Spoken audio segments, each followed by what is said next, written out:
You're watching How Leap. Let's see how to turn off location sharing on Instagram completely. First, to remove location tags from future posts. When creating a post and adding a location, tap the location sticker or tag, then tap the X to remove it before sharing. For broader settings, open the Instagram app and go to your profile. Tap the menu icon, then Settings and Privacy. Tap on Location. Here you will find the key setting location services. Tap on it. You will see the option Location Access for Instagram. Tap it. Select Never to completely disable Instagram's access to your phone's location.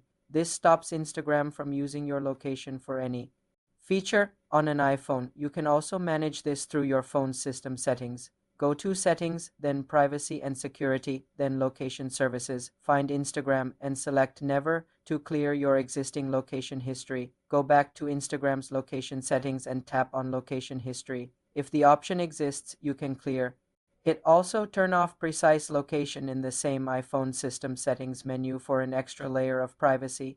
This ensures Instagram cannot track your exact movements. Remember, you can still manually add a location to a post, but it won't be your real-time GPS data. For more simple privacy tutorials, subscribe to the channel.